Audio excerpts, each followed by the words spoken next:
Selamat pagi kepada Dr. Firdaus dan juga rakan-rakan sekalian. Hari ini saya ingin berbincang tentang tajuk perbezaan cara pemerintahan Jepun di Tanah Melayu, Sabah dan juga Sarawak.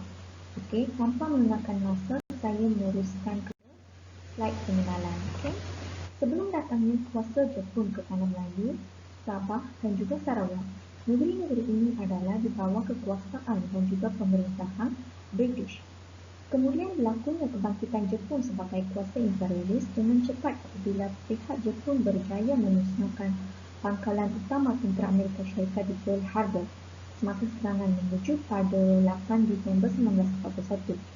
Okey, hal ini menyebabkan Jepun berjaya mengambil alih kuasa British apabila British terpaksa mengundurkan diri daripada serangan yang dilakukan oleh Jepun iaitu dengan menggunakan kereta kebal perang semasa serangan tersebut. Dari situlah bermulanya pemerintahan Jepun di Tanah Melayu, Sabah dan Sarawak apabila Jepun berjaya memasuki Tanah Melayu dengan adanya bantuan daripada Thailand. Okey, kemudiannya Meiji telah melakukan pembaharuan pada tahun 1868 dan hal ini menunjukkan kebangkitan kuasa Jepun muncul sebagai satu kuasa imperialis baru di Asia, rantau Asia. Negara kita telah diperintah oleh Jepun selama kira-kira 3,5 tahun, iaitu dari 15 Februari 1942 sehinggalah 15 Ogos 1945. Antara pendorong pihak Jepun menguasai Tanah Melayu ialah mereka memerlukan bahan mentah untuk industri dan juga patuh sekatan ekonomi oleh Amerika Syarikat. Kerana Jepun telah menguasai China dan juga China ini telah dikuasai oleh Jepun melalui Perang China Jepun kedua pada tahun 1937. Okey, serangan Jepun ke atas Asia Tenggara adalah sebahagian daripada rancangan besar negara tersebut untuk membentuk pemerintahan baru Asia Timur Raya yang menganggap rantau ini sebagai satu lingkungan kesemakmuran. Okey, konsep pemerintahan baru Asia Timur Raya adalah satu konsep yang dicipta ataupun disebar secara luas oleh pemerintah dan tentera Jepun supaya negara-negara ini bebas daripada segala ancaman ataupun cengkaman daripada kuasa-kuasa barat. Okey, walau bagaimanapun ada udang di sebalik batu. Okey, ini bermaksud ada sesuatu maksud yang tersembunyi dalam pengenalan konsep ini. Sebenarnya, tindakan Jepun untuk memperkenalkan konsep ini adalah untuk menguasai bahan mentah bagi pasaran dan juga meningkatkan ekonomi mereka. Okay. Jepun menggunakan pelbagai slogan untuk menarik sokongan penduduk Asia Tenggara supaya meyakini mereka bukan penjajah malah sebagai penyelamat orang Asia dan juga meyakini penduduk tempatan supaya anti-British.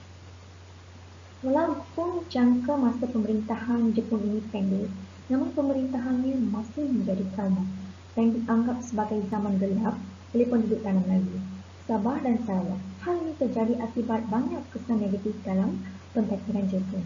Terdapat persamaan dan juga perbezaan dalam cara pemerintahan Jepun dari aspek politik, ekonomi dan juga sosial. Ini adalah gambar bendera Manchuria, Jepun dan 5 bangsa di bawah satu kesatuan yang melambangkan negara China. Okey, seterusnya kita masuk kepada slide cara pemerintahan Jepun di Tanah Melayu.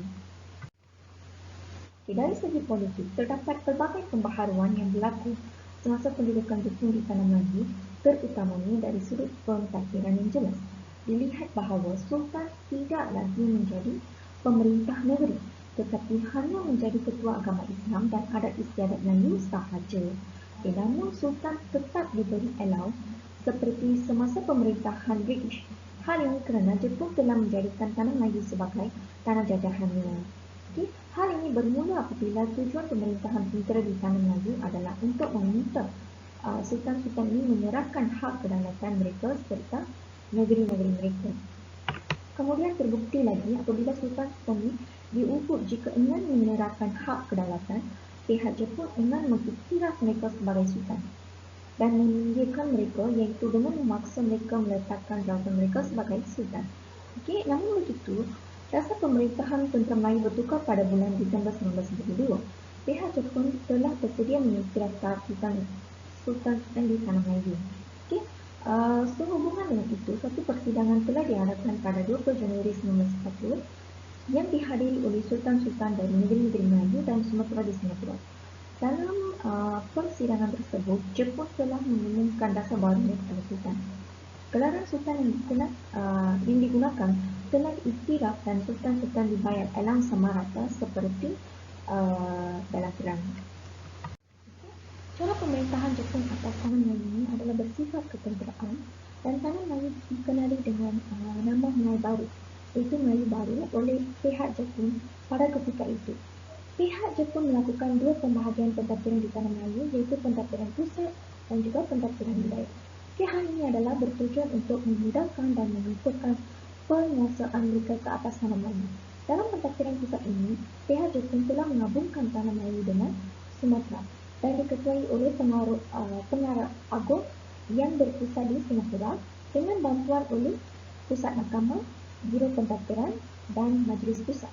Manakala dalam pentadbiran wilayah pula adalah di bawah pentadbiran pusat yang terdiri daripada negeri-negeri dan gubernur wilayah pula. Gubernur wilayah pula merupakan ketua bagi setiap wilayah tersebut. Seterusnya dalam aspek keselamatan pula, pihak Jepun telah mengadakan perkhidmatan polis Jepun, polis tentera, iaitu Kampitan, anggota Jabatan Pengisar dan juga polis biasa bagi tujuan jaminan keselamatan dan juga keamanan negeri pada ketika itu. Okey, ini adalah gambar Kampitan, iaitu tentera Jepun. Okey, peranan pasukan keselamatan ini jelas apabila pasukan polis yang ditubuhkan di Tanah Melayu telah ditempatkan di tekan-tekan dan bandar-bandar kecil di Tanah Melayu untuk memastikan keselamatan dan tidak terdapat mana-mana pemberontakan berlaku.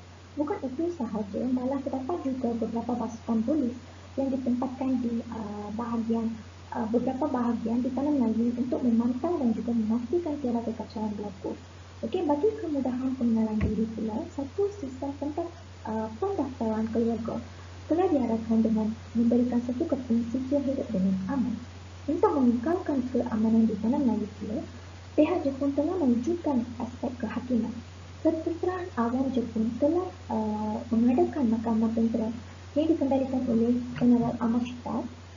Undang-undang dan juga hukuman yang dikenakan ialah berdasarkan undang-undang dan hukuman ketenteraan di negara asal. Okay. Undang-undang dan hukuman ketenteraan tersebut ialah apabila terdapat mana-mana pihak yang disyaki terlibat dalam sesuatu kesalahan jenayah ataupun terlibat dengan pemberontakan atau anti-Jepun, sama ada bersalah ataupun tidak, kedua-duanya tetap akan dikenakan hukuman dipecah ataupun hukuman mati. Namun begitu, terdapat juga mahkamah mengalami perubahan di Tanah Melayu pada ketika itu. Sebagai contohnya, apabila mahkamah perundangan dibahagikan kepada 3 jenis mahkamah, iaitu mahkamah kotohan, iaitu mahkamah besar, mahkamah jajahan dan juga mahkamah kaidi yang dikenali sebagai Tribunal Hadi. Okay.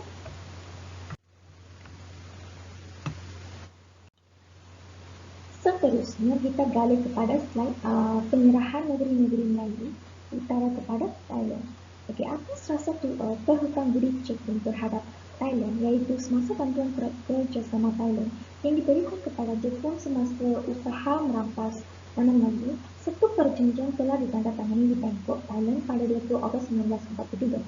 Perjanjian tersebut ditandatangani di antara duta Jepun dan Thailand, iaitu Teji Subukami dan Perdana Menteri Thailand, iaitu Field Marshal Ibu Songgan, iaitu mengenai penyerahan negeri-negeri utama Tanah Melayu seperti Kelantan, Terengganu, Kedah dan juga Perlis, serta 2 wilayah Shan dari pihak pentadbiran tentera Jepun kepada pihak pentadbiran tentera Thailand. Okay, bukan itu sahaja, malah Jepun juga pernah berjanji untuk menyerah kembali negeri-negeri Melayu dan 2 wilayah Shan, iaitu itu yang dahulunya kepunyaan Thailand kepada kerajaan Thailand. Sekiranya Jepun diberi bantuan dan kerjasama dalam usaha-usaha penaklukan Tanah Melayu. Okey. Ini adalah Maharaja Meiji. Okey, seterusnya kita balik kepada ekonomi. Dari segi ekonomi pula, dasar pentadbiran Jepun telah mengeksploitasi ekonomi tanah Melayu untuk kegiatan perindustrian dan hanya untuk membiayai tentera dan peperangan. Untuk menjalankan agenda Jepun menguasai ekonomi tanah Melayu, Jepun telah menukar dasar ekonomi tanah Melayu daripada ekonomi usaha bebas kepada ekonomi kawalan untuk melahirkan satu sistem yang menjalankan dasar per input. Hal ini akan memudahkan lagi Jepun untuk menguasai dan juga mengaut keuntungan ekonomi di tanah Melayu. Apabila tiada ancaman dari negara-negara luar dan semua kegiatan ekonomi seperti industri bank, pengangkutan, pengembangan dan estet-estet yang dahulunya dikuasai oleh modal Eropah dan China kini telah dimonopoli oleh Jepun. Jepun juga telah menjalankan dasar ekonomi secara diri terhadap penduduk tanah Melayu. Perkara ini disebabkan oleh sekatan bekalan makanan oleh British ke Jepun telah berlaku semasa perang, iaitu apabila perkapalan telah dihalang oleh kapal selam tentera British. Akibatnya harga menjadi semakin naik apabila barang-barang tersebut sukar untuk diperoleh. Okey, oleh sebab itu Jepun mengalahkan ekonomi secara diri, iaitu memperkenalkan pemerintahan ekonomi bersifat self-sufficient ataupun secara diri. Orang Jepun bertindak merampas barang makanan peniaga tanpa memberikan sebarang bayaran. Maka masyarakat berpindah menyorok bahan makanan mereka untuk dijual di pasaran gelap dengan harga yang lebih mahal dan berbaloi. Sebagai contohnya, pada awal tahun 1942, para petani di Kelantan terpaksa menyorokkan bekalan beras untuk di seluruh ke Terengganu dan Pahang dengan harga yang sangat tinggi, iaitu di antara $10 hingga $13 untuk sekantong. Harga ini adalah sangat tinggi jika dibandingkan dengan harga biasa, iaitu 5% untuk beras kelas pertama. Dalam pemerintahan ekonomi yang bersifat secara diri, Jepun telah menjadikan kegiatan pertanian sebagai kegiatan harian bagi langkah mengatasi masalah kekurangan makanan di tanah Melayu, terutamanya penanaman padi. Jepun mengalahkan penduduk tempatan untuk mengutamakan penanaman padi agar dapat menampung kekurangan makanan dan menyumbangkan pengeluaran makanan yang mencukupi. Sebagai sokongan kepada rancangan ini, Jepun telah menjalankan rancangan 3 tahun secara diri dengan cara memperkenalkan penanaman padi 2 kali setahun. Oleh itu, ekonomi di tanah Melayu secara keseluruhannya adalah merosot dan terbantu apabila berlakunya peningkatan masalah pengangguran kerana tiada penduduk yang berani untuk menjalankan perniagaan. Dan peniaga pula terpaksa berhenti berniaga kerana takut apabila sering dizalimi oleh pihak Jepun dengan merampas bekalan makanan yang dijual. Kemudian, kebuluran juga berlaku apabila sekatan makanan berlaku. Lambakan penduduk yang melebihi sumber makanan terjadi kerana pihak Jepun ini membawa tentera-tentera dan mengutamakan bekalan makanan untuk tenteranya berbanding bekalan makanan kepada penduduk tempatan.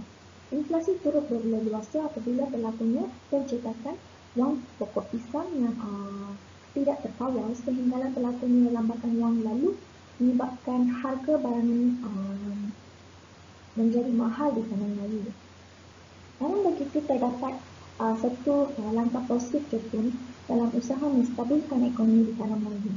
Jepun telah mengalahkan penduduk tempatan untuk menabung dengan cara mendirikan bank dan cadangan untuk menarik minat penduduk tempatan menyimpan wang mereka dalam bank tersebut.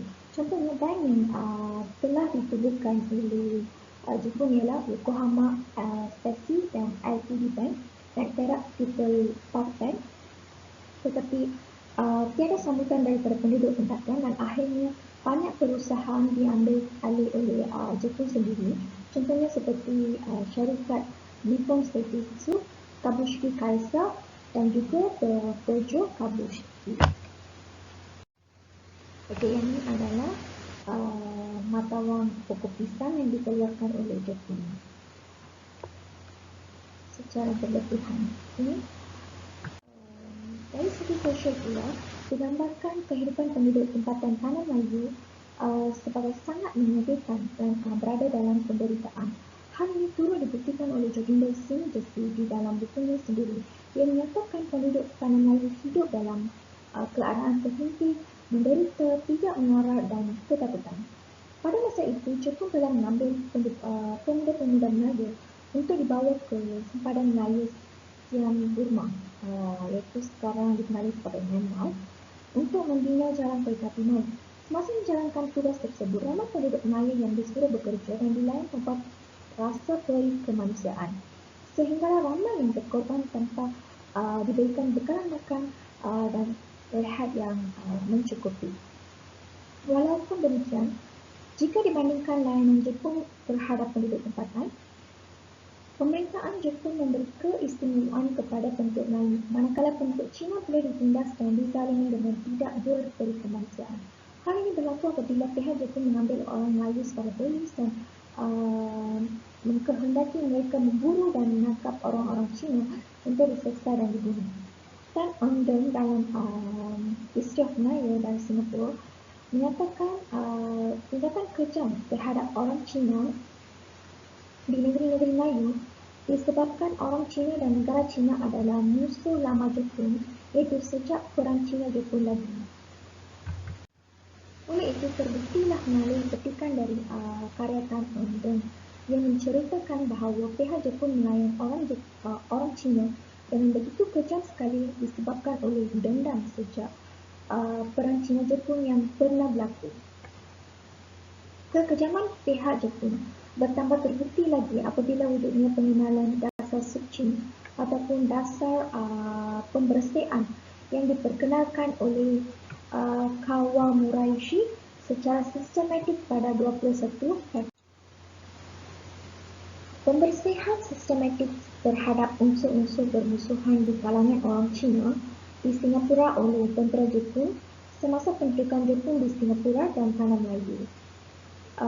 Ini adalah dasar pembersihan.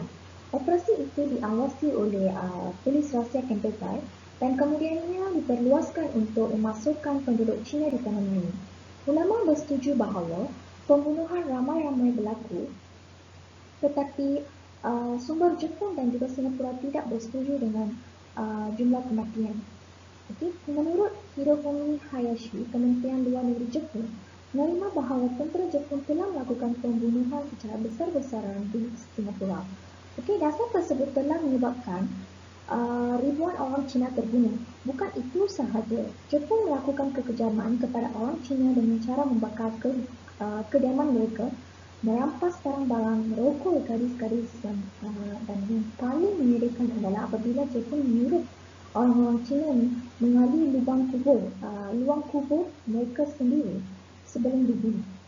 Seramai 40,000 orang Cina terdiri daripada wanita dan kanak-kanak telah dibunuh sehinggalah Mei 1940.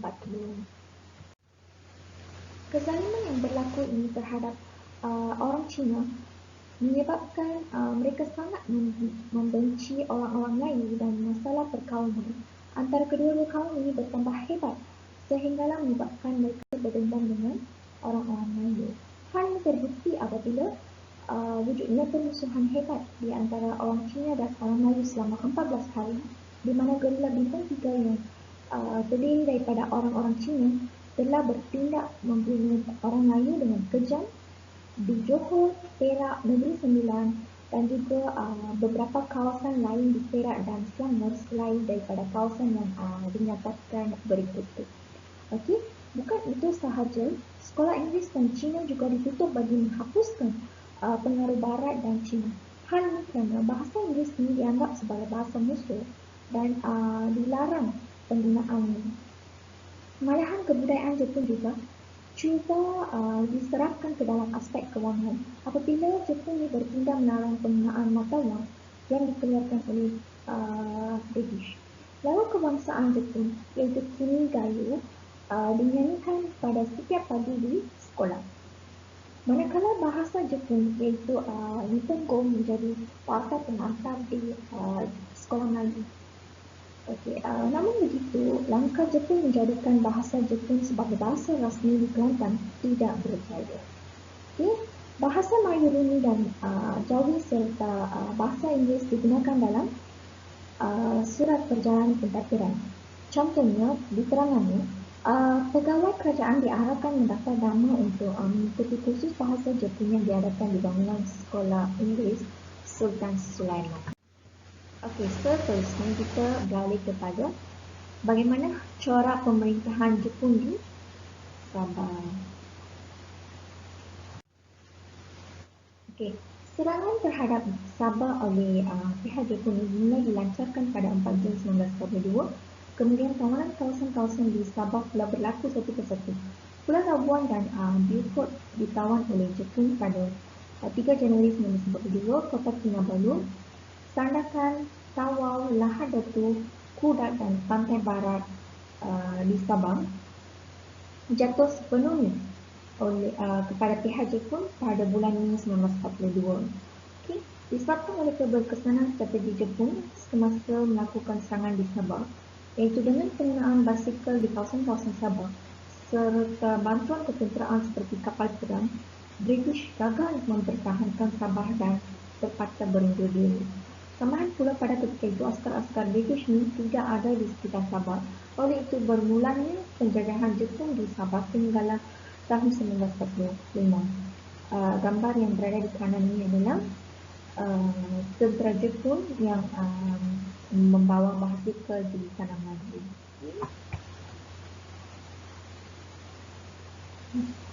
Di Sabah.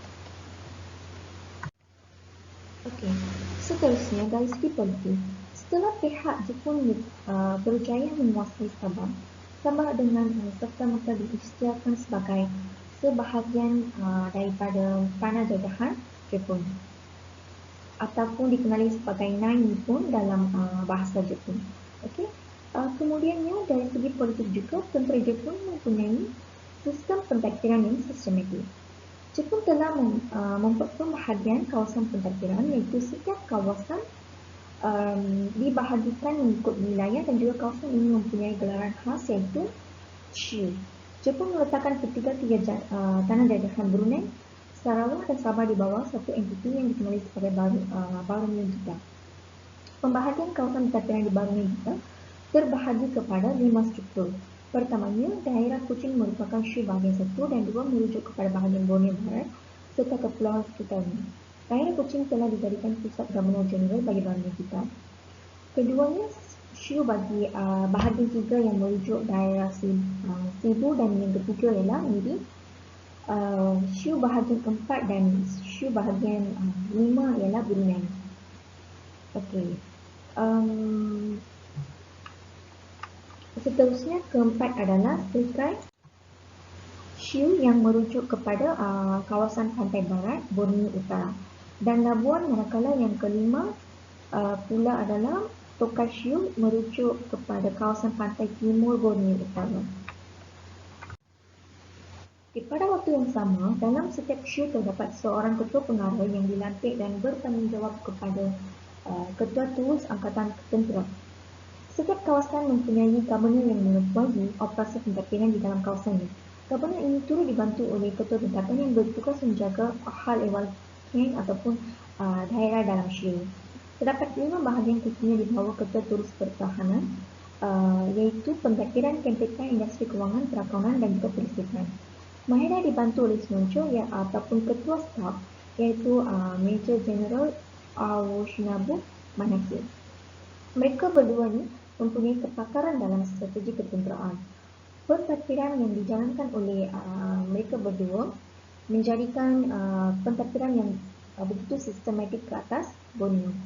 Disebabkan sistem pembahagian kawasan pentadbiran yang dilaksanakan, sistem pentadbiran Jepun, tentera Jepun ini menjadi lebih tersusun dan sistematik. Pembahagian kawasan pentadbiran ini memudahkan proses pentadbiran dijalankan mengikut kawasan, hal yang sangat penting bagi pihak tentera Jepun kerana kawasan Borneo merupakan kawasan yang sangat luas. Pembahagian kawasan ini jelas memudahkan pihak Jepun untuk menguasai Borneo termasuklah Sabah. Setiap kawasan yang dibahagikan dan mempunyai pegawai pentadbiran ini bantu pegawai bawahan bagi menjadikan pentadbiran Jepun untuk menguasai Sabah menjadi lebih efektif. Okey, dari segi ekonomi pula, pihak Jepun mengutamakan sektor pertanian di Sabah. Hal ini kerana Jepun percaya Sabah yang kaya dengan sumber pertanian dapat membawa keuntungan yang lumayan kepadanya. Kerajaan Jepun sanggup membelanjakan sebanyak 5 juta yen demi menjalankan penyelidikan dalam mengatasi prinsip pertanian yang terdapat di Sabah. Sistem ekonomi kapitalis iaitu sistem ekonomi yang cenderung ke arah pengumpulan kekayaan oleh individu tanpa gangguan kerajaan dan bermatlamatkan keuntungan yang diamalkan oleh SPUB sebelum ini berubah secara drastik kepada sistem ekonomi mengikut acuan sendiri Jepun. Pihak Jepun telah memperkenalkan pelan pengeluaran 5 tahun dan menjadikan Sandakan sebagai pusat utama kegiatan ekonomi dan pembekal makanan bagi Sabah. Jepun juga merancang pembinaan pelabuhan bagi memudahkan kapal dagang berlabuh. Selain Sandakan, Jasatan turut dijadikan sebagai pusat kegiatan ekonomi. Pengeluaran padi sebanyak 2 kali ganda di Sabah telah berjaya mengurangkan beras import sebelum ini oleh SPUB. Hal ini telah menyebabkan sebanyak 70,000 tan pengeluaran berjaya dilakukan dan 1,400,000 tan beras berjaya dihasilkan. Oleh itu, strategi Jepun dalam eksploitasi pertanian di Sabah telah membuktikan keberkesanannya dengan beberapa pelaksanaan seperti pengenalan pelan pengeluaran, mewujudkan pusat utama kegiatan pertanian dan membina pelabuhan kapal dagang. Namun begitu disebabkan oleh sistem kerah, iaitu sistem buruh paksa, telah menyebabkan masalah buruh di Sabah yang turut menyebabkan sistem ini tidak bergerak seperti dalam perancangan. Dari segi pengurusan kewangan di Sabah, pihak Jepun tukar penggunaan wang SPUB ini kepada wang kerajaan Jepun yang dikenali sebagai wang Islam. Kemudian pihak Jepun menumbuhkan pusat kewangan sendiri atau bank iaitu Southern Region Development, Yokohama Special Bank, dan cawangannya di Sandakan dan Miri. Pihak Jepun juga mengalahkan penduduk menabung iaitu dengan mewajibkan setiap orang yang mempunyai wang melebihi $30 untuk menabung di bank. Namun begitu, cara Jepun ini tidak begitu membawa kesan yang baik, iaitu apabila Jepun memperkenalkan sistem wang kecemasan di kawasan pantai timur yang bertujuan untuk membayar gaji buruh kasar di aktif. Cara ini didapati kurang sistematik dan dicetak hanya menggunakan kertas biasa sahaja kerana Jepun pada ketika itu masih tidak mempunyai mesin pencetak wang. Oleh itu, Jepun telah menghadapi masalah ketidakstabilan wang dalam pasaran disebabkan wang yang baru diperkenalkan dan masalah inflasi yang berlaku selepas pertempuran di Coral Sea. Okey, bagi pengetahuan anda semua, pertempuran di Coral Sea ini adalah pertempuran laut perang yang terbesar di kancah perang Pasifik yang berlaku di antara tentera laut dan udara Amerika Syarikat dan juga Australia. Okay? Dalam pertempuran ini, Amerika Syarikat berjaya. Lepas tu kejayaan Amerika Syarikat ini dan juga kekalahan Jepun ini adalah salah satu faktor penyebab kekalahan Jepun dalam Perang Dunia Kedua. Okay? Dapatlah dirumuskan di sini bahawa penguasaan Jepun dalam bidang kewangan Sabah tidak begitu berkesan apabila sistem-sistem yang diperkenalkan telah membawa kesan yang tidak baik seperti akibat ketidakseimbangan mata wang yang baru diperkenalkan, itu sistem mata wang seperti satu. Okay? Mata wang kita. Okay. Lepas tu kita beralih kepada aspek sosial. Okey, dari segi aspek sosial di Sabah terdapat banyak persamaan pemerintahan Jepun di tanah Melayu. Okay? Pendidikan merupakan wadah yang terpenting dalam melahirkan insan yang taat setia kepada Maharaja pada ketika pendudukan Jepun. Hal ini kerana pelajar semua disuntik dengan semangat yang kuat dari negara asal, iaitu untuk sentiasa bersedia berkorban, berdisiplin serta ketahanan diri untuk melahirkan pelajar citra Nippon Seishin. Nippon Seishin ini satu semangat Jepun lah. Ini adalah Nippon Seishin ini satu perkataan bahasa Jepun. Selain itu, pihak Jepun turut masukkan sekolah-sekolah jenis vernacular dan mengharamkan bahasa Inggeris dan bahasa Cina. Kemudian sistem sekolah-sekolah tersebut digantikan dengan sistem negara Jepun, iaitu guru tempatan dilatih di Brunei untuk berbahasa Jepun. Dan pelajar sekolah pula disuntik dengan semangat Yamato Damashi. Yamato Damashi ini adalah satu nilai, adalah dikatakan sebagai nilai-nilai Jepun ataupun budaya Jepun. Okey, dari segi layanan Jepun kepada penduduk tempatan, Jepun tetap dengan sikap mereka yang anti kepada orang-orang Cina. Maka layanan sosial kepada orang Cina di Sabah adalah yang paling teruk sekali jika dibandingkan dengan kaum-kaum lain. Mereka yang ingkar akan dipenjarakan tanpa bicara dan disiksa dengan kejam, seperti dijemur di tengah panas. Okey, ini adalah samalah seperti berlaku di Taiwan. Seterusnya kita beralih kepada corak pemerintahan Jepun di Sarawak.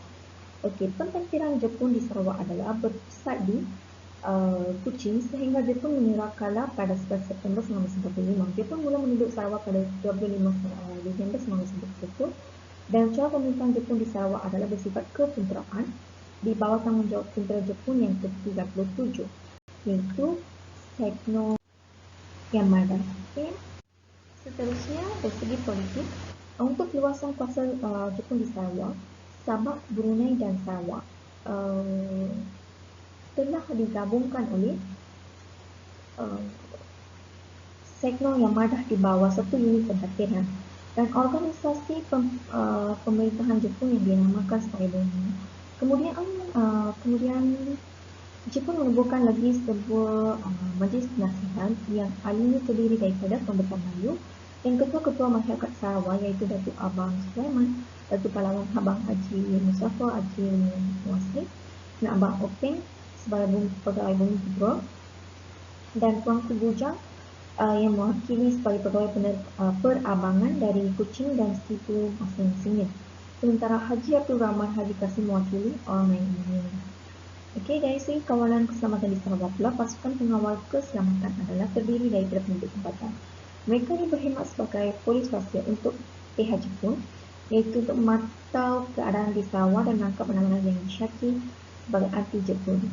Dan ini melakukan pemberontakan sama seperti di Tanah Melayu dan Sabah. Tempatan ialah pasukan polis Jepun yang ditubuhkan untuk menantikan polis tempatan. Tempatan ini sangat ditakuti kerana kekejaman dan cara-cara penyiksaan yang diamalkan oleh mereka. Ramai yang anti-Jepun dibunuh oleh tempatan pada ketika itu. Dari segi ekonomi, disebabkan oleh agenda Jepun yang ingin mengawut keuntungan untuk negaranya semata-mata, kedatangan Jepun ini telah menyebabkan keadaan ekonomi di Sarawak pada masa itu jatuh dan tidak memuaskan.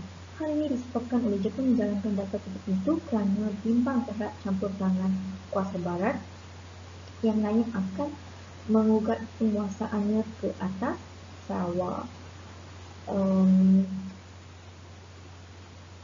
Dasar yang dijalankan itu juga telah menyebabkan tahap pengeluaran komoditi sumber-sumber ekonomi utama di Sarawak Jepun merosot seperti petroleum, lada hitam, kayu balak, padi, sagu dan getah. Situasi yang membuatkan penduduk tempatan hidup dalam bertambah menderita ialah apabila perusahaan getah dan perusahaan lada hitam serta sagu terpaksa ditutup kerana tahap ekonomi yang semakin jatuh dan digantikan dengan kawasan perusahaan tanaman yang menghasilkan sumber makanan bagi meneruskan ataupun menyara hidup mereka. Oleh itu, Jepun telah mengalahkan penduduk bercucuk tanam melalui dasar mengumpulkan makanan yang dijalankan. Dalam sistem kewangan di Sarawak pula, seperti di Tanah Melayu dan Sabah, Jepun turut memperkenalkan mata wang Jepun iaitu wang kedut pisang. Pengenalan mata wang ini dikatakan untuk menyelaraskan segala sistem mata wang yang digunakan di Sarawak. Namun, pencetakan dan pengedaran wang yang meluas di Sarawak ini telah memberi kesan yang ketara, iaitu berlakunya inflasi yang mana membawa kepada kejatuhan kepada nilai mata wang tersebut akibat daripada pengeluaran yang melebihi permintaan. Okey. Seterusnya dari segi sosial, terdapat pertubuhan kaum ibu di Sarawak. 4 perwakilan dari keturunan suku kaum yang besar di Kuching iaitu Melayu, Cina, India dan Iban merupakan isi pertubuhan kaum ibu di Sarawak ini. Contohnya orang Melayu diwakili oleh Puan Lily Edwin, perwakilan Cina diwakili oleh Puan Mary, perwakilan India pula diwakili oleh Puan Gopal dan perwakilan Iban pula diwakili oleh Puan Barbara Bin. Pemimpinnya dipilih oleh Sedno Amadam.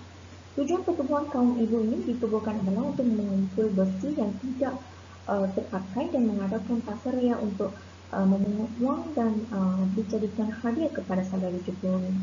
Okay, pertubuhan ibu ini juga dikelola untuk mengadakan kumpulan tarian dan nyanyian untuk pertunjukan pentas. Selain itu, mereka juga dikerap bagi menanam pokok ubi kayu untuk menyara kehidupan ternak pada ketika itu. Bekalan makanan seperti beras ini amat sukar didapati. Poin yang kedua adalah menerapkan adat Jepun. Okay, hal ini adalah dicatat oleh Petoska dalam bukunya Japanese Occupation of Malaya, A Social and Economic History terbitan Hearst and Company London 1998, iaitu antara usaha awal yang dilakukan oleh Jepun ialah menerapkan adat orang Jepun kepada penduduk tempatan di Sarawak, iaitu adat orang Jepun yang menundukkan kepala apabila bertemu antara sesama lain sebagai tanda hormat.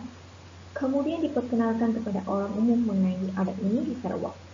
Okay, lama-kelamaan adat ini menjadi satu kebiasaan kepada orang ramai untuk menundukkan kepala apabila mereka bertemu ataupun bertemu di antara sesama lain. Okay, nyanyian dan muzik juga dijadikan sebagai alat untuk menyebarkan gaya Jepun ke atas penduduk tempatan, terutamanya dalam kalangan murid-murid sekolah. Lalu kebangsaan Jepun iaitu Kimigayo diajarkan setiap pagi murid-murid ini dikehendaki menyanyi lagu kebangsaan Jepun sambil tunduk hormat kepada Maharaja Jepun dan menghadap ke arah negara Jepun, iaitu arah matahari naik. Usaha memperkenalkan adat dan budaya ini bertujuan menunjukkan unsur-unsur budaya Jepun yang luhur, di samping memperlihatkan sikap Jepun yang menganggap orang Asia kita. Hari-hari cuti umum dan pelepasan am dilaksanakan berasaskan kepada Jepun, seperti hari kelahiran Maharaja Jepun, hari Angkatan Darat, Laut dan Udara, musim menuai Jepun dan lain-lain. Semuanya bertujuan untuk membiasakan orang ramai dengan hari kebesaran yang menunjukkan kebesaran Jepun, di samping memupuk rasa hormat kepada negara Jepun. Malah hari bulan British yang digunakan sebelumnya ditukar kepada hari bulan dan sistem tahun Jepun. Misalnya tahun 1942 ditukar kepada 2600 juga. Jadi di samping itu, dalam sistem pendidikan Sabah pula, pemerintah Jepun menghapuskan segala bentuk pendidikan barat bagi mengikis budaya barat. Bagi memenuhi tujuan itu, Jepun mengharapkan penggunaan bahasa Inggeris sebagai bahasa pengantar dan mata pelajaran bahasa Inggeris di sekolah-sekolah. Sistem pendidikan Jepun ini memberi tumpuan kepada ketaatan dan kesetiaan kepada Maharaja Jepun, kepatuhan kepada kerajaan Jepun dan kerelaan seseorang untuk berkhidmat bagi negara Jepun. Kemudian Jepun memperkenalkan penggunaan bahasa Jepun iaitu bagi menggantikan bahasa Inggeris sebagai usaha mendekatkan penduduk tempatan dengan adat dan budaya Jepun. Bahasa Jepun ini diada di sekolah-sekolah yang terdapat di Sarawak pada ketika itu. Semua urusan dalam sistem perhubungan seperti perkhidmatan pos dan telegraf wajib menggunakan bahasa Jepun. Seterusnya, kita beralih kepada perbandingan corak pemerintahan Jepun di Tanah Melayu dan di Sabah dan juga di Sarawak. Setelah diamati mengenai corak pemerintahan Jepun di kedua-dua tahunan Melayu dengan Sabah dan Sarawak ini, secara keseluruhannya tidak dapat banyak perbezaan mengenainya. Okay? Agenda Jepun untuk mentadbir Tanah Melayu, Sabah dan Sarawak adalah sama. Itu hanya untuk mengawal keuntungan ekonomi semata-mata bagi menjaga keuntungan negaranya sendiri. Okay? Sehingga Jepun sanggup membiarkan penduduk tempatan di Tanah Melayu, Sabah dan Sarawak hidup dalam penderitaan, menganggur tanpa pekerjaan akibat takut dengan sifat zaliman Jepun. kebeluran tanpa bekalan makanan. Akibat sekatan bekalan makanan yang digunakan terhadap Jepun oleh British, penyakit berjangkit merebak seperti difteri akibat kekurangan zat makanan dan hidup dalam ketakutan. Dari segi politiknya, secara keseluruhan, tidak banyak perbezaan di dalam pemerintahannya, iaitu bersifat ketenteraan dan awam.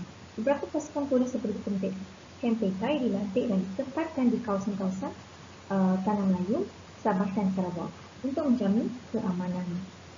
Kemudian mahkamah juga diadakan mengikut sistem di negara Jepun, menyebabkan tiada mana-mana pihak yang berani menimbulkan masalah di Tanah Melayu, Sabah dan juga Sarawak akibat daripada sistem mahkamah yang tidak berhati tertutup. Okay. Perbezaan yang ketara dapat dilihat dalam corak pemerintahan Jepun di Tanah Melayu dalam aspek politik, iaitu semasa Jepun menyerahkan Tanah Melayu termasuk Kelantan, Terengganu, Kedah dan Perlis serta 2 wilayah Shan kepada Thailand atas rasa terhutang budi dan janji. Bantuan dan kerjasama telah diberikan oleh Thailand terhadap Jepun semasa usaha Jepun ini menakluki Tanah Melayu. Jadi Jepun ini memberikan Tanah Melayu sebagai satu tanda berterima kasih kepada Tanah Melayu, kepada Thailand. Okey, manakala pemerintahan Jepun di Sabah dan Sarawak pula berjalan seperti biasa dengan undang-undang bersistemkan negara asal Jepun. Pemerintahan menggunakan kuasa ketenteraan diamalkan dari awal pendudukan Jepun sehinggalah Jepun menyerah kalah pada 11 September 1945 setelah bandar Hiroshima dan Nagasaki dibom menggunakan bom atom oleh pihak British. Serangan bom atom ini di Hiroshima dan Nagasaki juga dikenali sebagai satu serangan nuklear yang dikenakan terhadap empayar Jepun oleh Amerika Syarikat di bawah pimpinan Presiden Harry Truman, kalau tak salah, suatu Perang Dunia kedua. Inilah satu-satunya penggunaan bom nuklear ataupun senjata nuklear dalam peperangan dalam sejarah setakat ini. Okay. Yang gambar sebelah kanan ini menunjukkan pengeboman senjata nuklear di Nagasaki. Okay. Kemudian dari segi ekonomi di Tanah Melayu, Sabah dan Sarawak pula secara keseluruhannya walaupun terdapat beberapa usaha Jepun untuk membaiki ekonomi di ketiga-tiga kawasan ini seperti mewujudkan wang kepepisan dan bank-bank untuk menyumbangkan dan mengalahkan penduduk menyimpan wang, namun ekonomi tetap jatuh meruduk disebabkan dasar tertentu yang diamalkan oleh Jepun. Tidak begitu melancarkan ekonomi di ketiga-tiga negeri tersebutlah. Pencetakan wang pokok pisang yang tidak berkawal pula pada ketika itu telah menyebabkan pengeluaran wang yang terlalu banyak dan harga barangan pula terpaksa dinaikkan. Seterusnya dari segi sosial, perkara yang paling jelas adalah Jepun tetap memusuhi orang-orang Cina tidak kira di Tanah Melayu, Sarawak atau Sabah. Akibat dari perasaan dendam Jepun semasa Perang Cina-Jepun yang pernah berlaku, sehingga mereka melantik peristik-peristik yang terdiri daripada penduduk tempatan Melayu untuk memburu dan menangkap orang-orang Cina untuk diseksa dan dibunuh. Wanita dan kanak-kanak turut tidak terkecuali daripada dirogol, diseksa dan dibunuh. Kekejaman pihak Jepun dalam mentadbir ini juga dapat dilihat di Tanah Melayu, Sabah dan Sarawak.